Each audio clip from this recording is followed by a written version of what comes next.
Olá, amigos. Estamos iniciando o programa Esclarecimentos Oportunos. Para nós da Sociedade Espírita Francisco de Assis é sempre uma alegria podermos estar reunidos e trocar algumas informações sobre os ensinamentos dos espíritos superiores que estão nos livros de Allan Kardec. E para isso nos ajuda sempre o nosso amigo Milton Felipelli. Tudo bem, seu Milton? Tudo bem, sempre ao seu lado aqui, desde o primeiro programa, para que esses ensinamentos da doutrina demonstrem verdadeiramente como Allan Kardec teve a oportunidade e a justeza de aproximar esses espíritos para o desenvolvimento desse grandioso trabalho. É um trabalho que vem seguindo uma linha desde 1857, e essa linha, então, foi juntando todos aqueles que têm a necessidade da excelência desse conhecimento e depois da multiplicação desses conhecimentos através da radiofonia, do programa de televisão, da internet, do cinema. Estamos nesse trabalho de comunicação social. Muito bom, seu Milton. E a nossa vontade aqui é de esclarecer algumas questões, né, que nossos irmãos nos encaminham e baseados com os fundamentos de Kardec. E hoje não vai ser diferente, vamos aqui atender a um questionamento que diz o seguinte: vocês espíritas não adotam nenhum símbolo secreto para se identificarem? Então, Coelho, pela oportunidade, eu peço a você licença, então, para transmitir aos nossos espectadores e ouvintes o nosso melhor desejo de que os bons espíritos nos ajudem sempre. Muito bom, seu Milton. Essa pergunta, ela chama a uma abordagem feita por Kardec. Qual é o livro, Coelho, por favor? Não, aqui não menciona. Não tem uma indicação. Porque também foi feito esse discurso de Allan Kardec alertando para que todos soubessem que o Espiritismo não guarda relação com as sociedades secretas. Muito pelo contrário, né? Muito pelo contrário. Então, dizendo isto, ele vai lá também recomendar que não se preocupem, que não nos preocupemos com esse assunto ligado com a identificação através de qualquer sinal, de qualquer símbolo, logotipo, logomarca, o que quiserem. Porque nós vivemos um momento histórico sobre isso, né? No Livro dos Espíritos que ele fala lá de talismãs e tal, né? Isso. Faz um comentário, mas o Espiritismo não tem. Não, mas a origem histórica mesmo foi a necessidade de uns seguidores de Jesus da época, também chamados de cristãos, e que indagaram de Jesus, porque eles ficaram numa situação muito difícil de não poderem se comunicar abertamente. Tinham que fazer reuniões às escondidas, quase que no anonimato, e eles então um dia forçaram, digamos, essa posição de Jesus, perguntando: Senhor, não há nenhum sinal pelo qual nós podemos nos comunicar, nos identificar uns com os outros? E Jesus, então, diz que olhou serena e seriamente nesses discípulos e disse, assim: só por um sinal saberão que sois meus discípulos. Pelo amor. Interessante, né? Muito interessante. Pelo amor que uns tiverem com os outros. Só por esse sinal. Então, a mesma coisa nós podemos refundir a pergunta e traduzi-la Sob esse aspecto, os espíritas, não pertencendo a nenhuma agremiação secreta, que esteja na sombra da lei e da justiça, eles não têm nenhuma necessidade de apresentarem um tipo de sinal, como o da maçonaria, por exemplo, né? E para serem identificados. Simplesmente o espírita tem que dizer alto e bom som que ele é espírita, estudioso da doutrina dos espíritos. E a marca, desculpe, eu agora preciso dizer, e a marca será sempre, como símbolo, se quiserem, a figura excelsa de Allan Kardec. Porque ele é realmente o que se destaca em todo esse trabalho. Porque muitas doutrinas que tentam se passar como doutrina espírita, e, melhor dizendo, muitos não espíritas que tentam se passar por espíritas, devem saber disso. Precisa, né? Precisa fazer esse destaque. Eu acho que essas coisas de achar alguma referência é natural, né, das pessoas, né? Sim. Até para olha, como é que eu vou olhar para numa multidão e saber que aquele é espírita, aquele segue tal linha de pensamento? Acho que não tem diferença. Acho que se formos pessoas boas, é isso que importa, né? E se a pessoa for boa, que diferença faz a religião ou a filosofia que ela segue? O importante é que façamos para os outros aquilo que a gente quer que faça para nós e não façamos aquilo que a gente não quer que faça para nós. Se a gente conseguir fazer isso, a gente já vai estar dando um passo significativo, né, para dar bons exemplos, né, para as pessoas e para a nossa família, sobretudo, né, Milton? Isso mesmo. Os cristãos que seguiam Pedro depois da crucificação de Jesus, eles, era uma quantidade grande já, eles tinham um símbolo que era do peixe. Eles desenhavam o peixe assim em cima das mesas, com água, com vinho. Então, para poder mostrar que pertencia a essa crença, não é? Mas aqui no caso, já passados tantos anos, porque passado 1850 e tantos anos, nós sabemos que o Espiritismo veio para trazer uma renovação no conhecimento e na comunicação. E, por certo, existem espíritas, eu me lembro, Coelho, que na década de 60 e 70, apareceram alguns em jornais da imprensa espírita criando um logotipo do jornal e do boletim, da revista. Mas nós sabemos que isso é apenas um ponto de vista comercial, não é um ponto de vista doutrinário, porque doutrinariamente nós devemos fugir de todo e qualquer sinal que dê margem para esse pensamento a respeito da identificação por se tratar de uma corrente secreta. E as pessoas que buscam o Espiritismo não têm essa informação, né, Milton?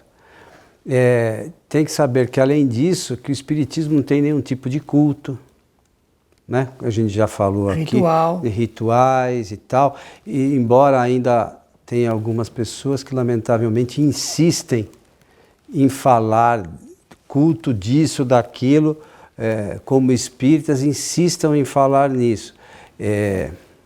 Acho que o tempo vai fazer com que as pessoas amadureçam esse entendimento, né, e sigam realmente o que está escrito nas obras fundamentais da doutrina, que são os livros de Kardec. Então as pessoas, mas fulano falou, mas o que falaram os espíritos superiores? A gente esquece. Porque, desculpe, nossa doutrina é fundamentada nos ensinamentos desses espíritos. Então, e aí eu vou me basear numa frase de algum espírito que a gente mal sabe quem é às vezes. E é um espírito só. É, né? Um espírito só. Mas esse espírito, e daí que o espírito falou? A gente já falou aqui também, precisamos lembrar, em outros programas, que o espírito quando morre não fica perfeito. Ele vai para o estado de erraticidade com o conhecimento exatamente que ele tinha aqui quando encarnado. Então, de repente, ele não virou o Senhor sabe tudo. Né? Ele é um espírito que está lá, que tem alguns conhecimentos, mas às vezes não todos os necessários para falar de coisas que não estão ainda dentro do conhecimento deles. Mas é preciso para isso que a gente, quando tiver dúvida nessas relações, procura nas obras fundamentais. Nas obras fundamentais de Kardec tem lá, o que quer dizer isso? Isso é tal coisa, isso é tal coisa. Porque aí vai, como você sempre fala, às vezes o que o espírito falou é a opinião pessoal dele. E tem todo o direito. Tem o direito, mas é o que os espíritos superiores falaram? Não é concordante com os ensinamentos da doutrina espírita. É verdade. Propriamente dito, né? Então, respondendo à pergunta, e assiste razão a quem fez a pergunta, nós, os espíritas, não temos, nem por inspiração, nem por adesão a aconselhamento, nenhum sinal característico pelo qual somos identificados. Nós não temos. Né? Portanto, nós não devemos ter receio algum de falar abertamente o que nós somos e declarar a nossa posição de espíritas, até porque, de forma constitucional, nos assiste o direito de adotar a doutrina, de crer nos ensinamentos da doutrina, do saber desses ensinamentos do ponto de vista da comunicação social. Eu queria aproveitar, Milton, que a grande maioria talvez não tenha as informações de Kardec lá do tempo da Sociedade Espírita, de 1850 e alguma coisa. Faziam parte da Sociedade Espírita de Paris pessoas de diversas religiões. Então, a maioria dos espíritas não sabe disso e a maioria das pessoas, principalmente de outras religiões, não tem ideia disso. Então, o espiritismo não é uma religião diferente. Os ensinamentos trazidos pelos espíritos superiores cabem a qualquer pessoa, de qualquer linha de pensamento. O problema é que essas informações, às vezes, vamos dizer como a rapaziada fala, bate de frente, né? Com os ensinamentos das outras doutrinas. Só que assim, não dá para as duas coisas serem verdade, às vezes. Ou é uma coisa ou é outra. Então a gente tem que buscar informações e sempre refletir sobre essas questões. O que é verdade e o que não é verdade. Porque eu acredito em alguma coisa e aí depois chega no fim da vida eu chego lá, putz, não é verdade. E o pior, às vezes a gente desencarna, chega no mundo dos espíritos para concluir, puxa, eu estava lá, tive a oportunidade das informações, estava de fácil acesso e eu deixei isso de lado, né, Milton? E a gente não vê espírito reclamando disso em reunião mediúnica? Com certeza. Eles são homens que desencarnaram. Isso aí.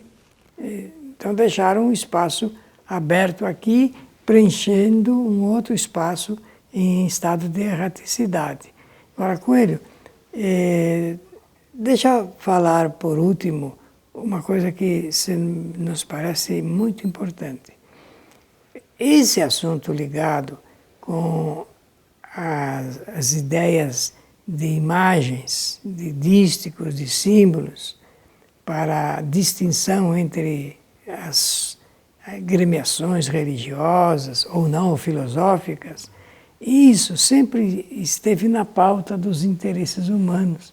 E é por causa desses interesses, que são outros, é que muitas das vezes os espíritas se deixam desviar.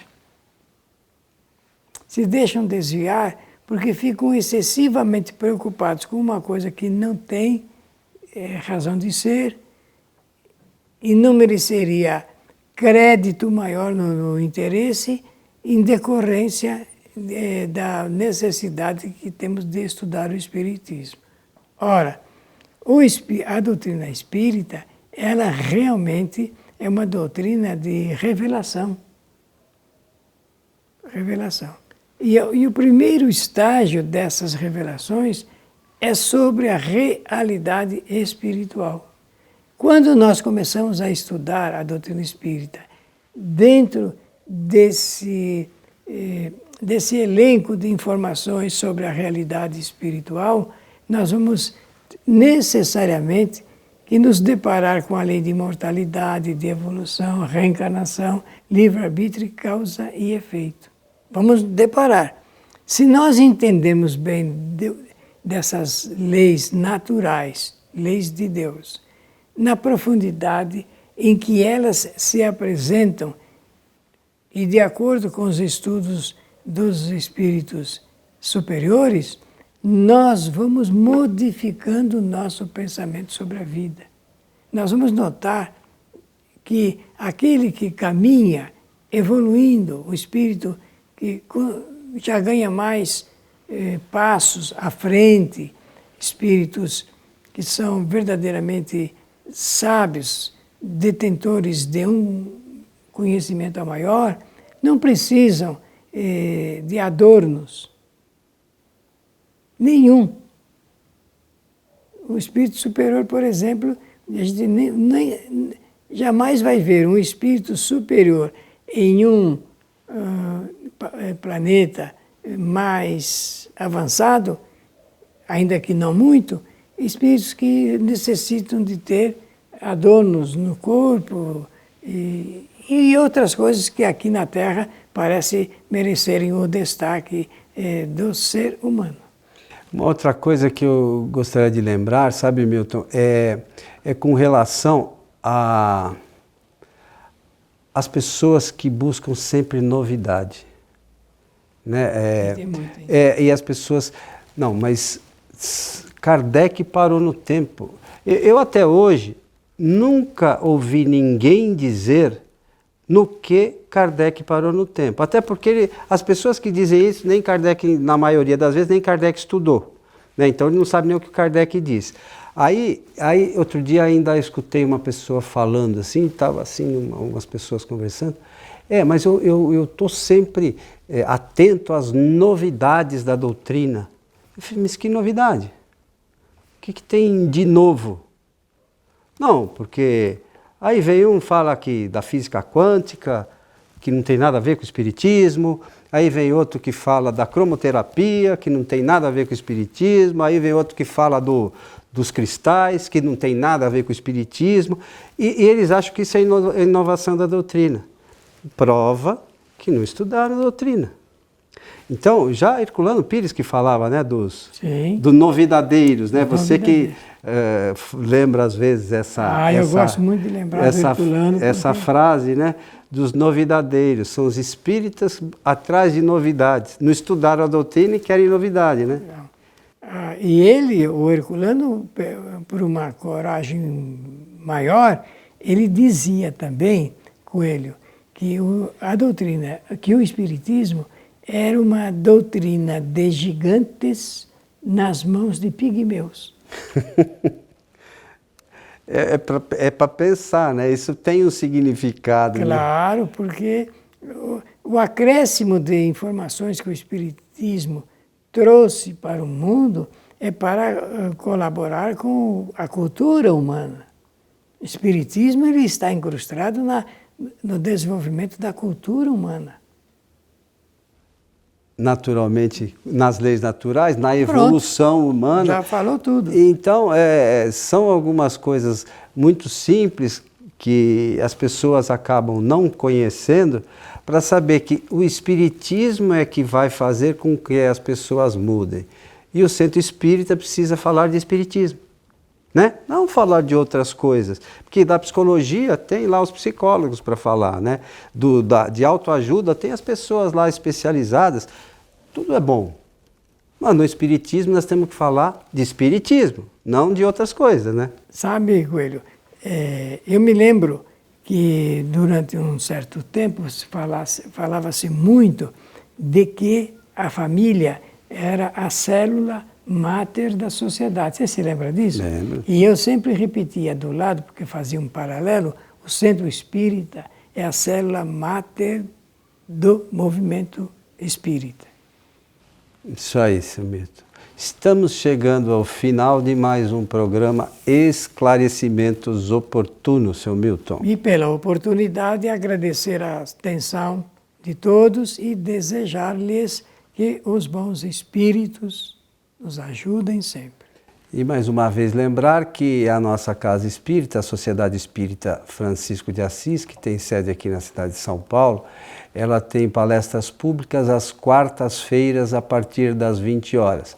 No nosso site Sociedade Espírita tem lá o nosso endereço e tudo para se vocês quiserem nos dar a alegria de nos visitar, tem lá todos os meios. Mas para aqueles que não conseguem vir até nós vamos até vocês, através da internet. Então, na nossa página do Facebook, lá no facebook.com/transical, né, que é a nossa página, nós transmitimos a palestra por lá e transmitimos também pelo YouTube. Acesse lá YouTube, aí procure a página Allan Kardec TV. Lá também, todas as quartas-feiras, é transmitida a palestra ao vivo. E depois fica lá para quem quiser assistir em outros momentos. Então fica aí o convite e a gente espera mais uma vez ter podido colaborar no entendimento da doutrina espírita. A você que esteve conosco, o nosso abraço e até o nosso próximo programa.